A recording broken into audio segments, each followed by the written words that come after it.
Angel Reese and Caitlin Clark. Again, I'm not even going to try and say that name. Someone finally understands marketing, question mark. A hero with no villain is boring, question. I'm saying question mark. Angel Reese is the villain that the WNBA needs to make them semi-relevant. As a character, Clark is boring. Do we last part? Let's talk about that last part. As a character, as a superstar, is Caitlin Clark boring? I honestly kind of want to say yes. Yeah, okay, good morning, afternoon, and evening. It's the guy you should believe in. Dropping heat like every season. Underdog like Willie Beeman. Classic like Dom singing. Blasting like bombs ringing. No. As a star, what's driving her star power? The fact that everyone in the league hates her. So then you agree with his comment.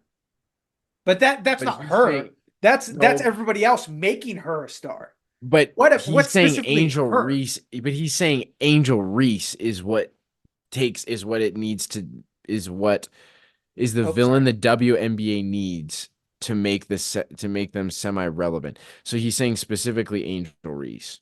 Yeah, but I think if Well, sure. Here's the thing. Here's something. I just Let me want to put it talk in- about let- the yeah, you let go. me, let me put it in perspective here. LeBron needed the Celtics in the East as his adversary in the playoffs to make him relevant because he was running through every other team in the league, right? But there was a level and a point at which, after he left Cleveland and went to Miami, he didn't need a villain or adversary because he was that big at that point to become to carry the league. And that point gets furthered obviously by going back to Cleveland, right? No adversary there. Well, he ended up getting one, but he didn't need Curry to be the figure he is. Yeah. He still was going to be the figure he is. Caitlin Clark needs a villain or villainy in terms of the media and the league to get the career started and to create the attention needed. But there will come a point where Caitlin Clark, not saying that she's going to be LeBron, where she's a billion-dollar athlete and she's that famous. She won't. Just because the sport itself is not as relevant, not hating. It's just the facts.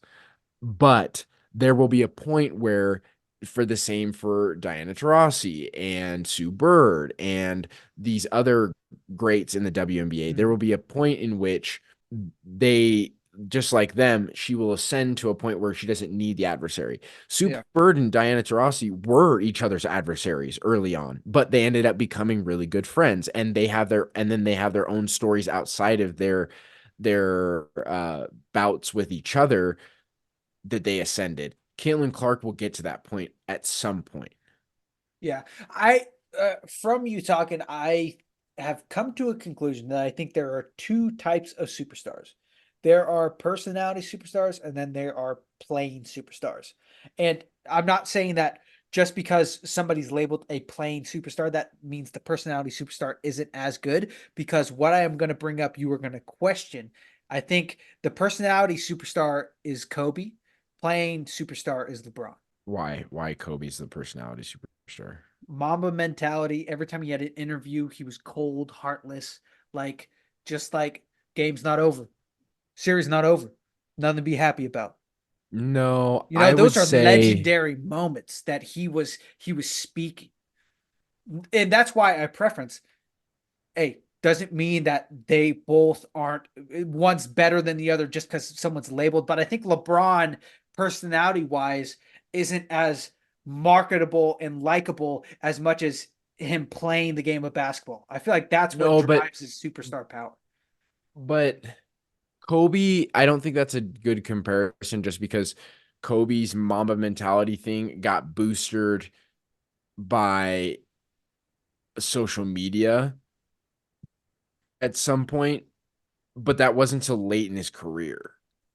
There wasn't like Mamba mentality was a thing, but I don't feel like it was so overused and overhyped like it was when he was still in his prime. I just feel like What I was gonna say here maybe Shaq. is Sure. I think what the comparison here is Kevin Durant to LeBron James. LeBron James is very active in, like, now he has his podcast with JJ Redick. He wasn't in the media a ton in the past, but he had his own podcast, The Barbershop. He's a social activist. He's a member in his community. He's constantly making a difference in that way. He appears in social events. He's on the scene when it comes to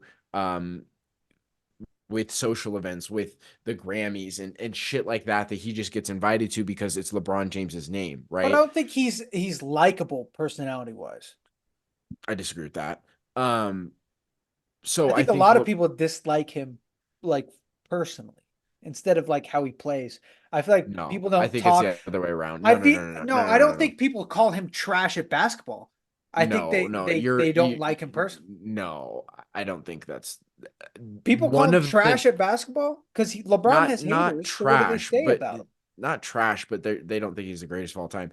What LeBron actually gets a lot of praise because he's never had any off the court issues, and he's always been a social activist, and he's been very active in the community and all those things throughout. Like, if you look at the longevity of his career, he's been praised for that. The comparison I want to make, LeBron to me is definitely, obviously he's one of the greats in terms of his play, but when you look at the whole package, there is a lot of off the court personality stuff. And on top of that, not just talking about the social events and stuff, the post game interviews, calling himself the greatest, saying that he's the best of all time, all those things. In contrast, you have a playstyle superstar in Kevin Durant. You don't see him in shit. You don't see him in the True. media. You don't see him in post-game interviews. You don't see him. The most you see from him is his burner account on Twitter, which he doesn't even do that shit anymore.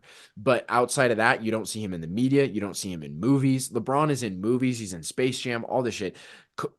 KD goes out and hoops. That's all he wants to do. Bro just wants to hoop. But I That's all feel he wants to do. like I'm personally talking about likability, and I feel like LeBron in Space Jam wasn't received well. I feel like people did not like that he was in Space Jam. Like I feel like No, that's personality not wise, true. people don't That's like.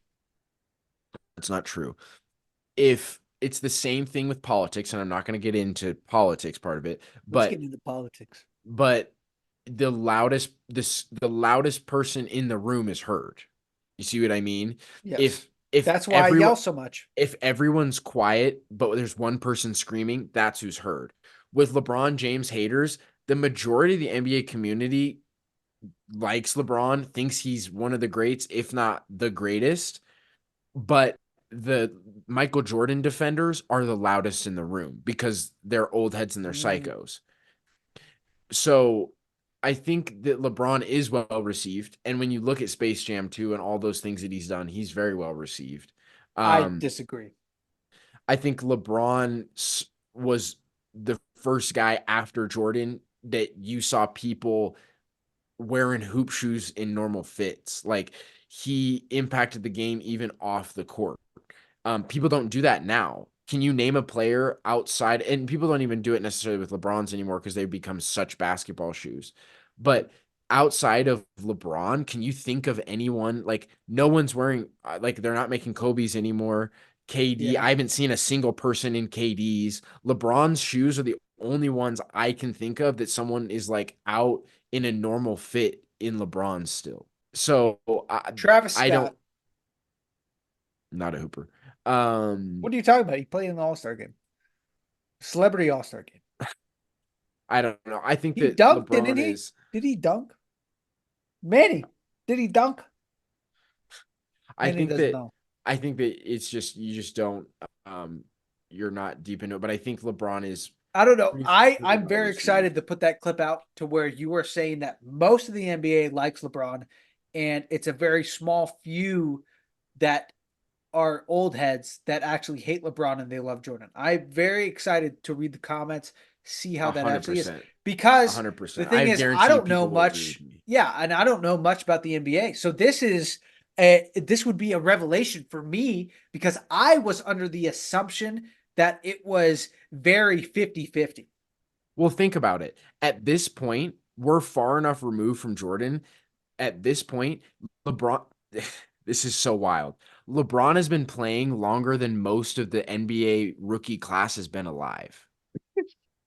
Think of no dead ass. He's going on year, I think, 21. Jesus. Most of the guys coming into the league are 18, bro. So Damn. all those guys, think about it. All those guys grew up watching LeBron. Jordan is such a faraway memory. And obviously, the guys that are in the league that are around our age, they got to see the end of Kobe and the beginning of LeBron. So they got a little bit of both. But for most of the guys in the league and most of the media people that are in the league now, it's LeBron. See, we can have conversations about the NBA. I don't know what you're talking about. Generalization. I can't go into game specifics with you. True and real. Let's wrap it up real quick. We have 45 seconds. Dev, hit us with a fast one. I'm Devin. That's Zane. This is Buffet Sports. You can catch us on YouTube, TikTok, and Instagram if you want to see more of us at buffet.sports. We post every day, if not twice a day, except for Thursdays. We do this comment show every single week. So leave your comments, hate, adverse points, give us praise, whatever you want to do. We love it. Good ciao. Ciao.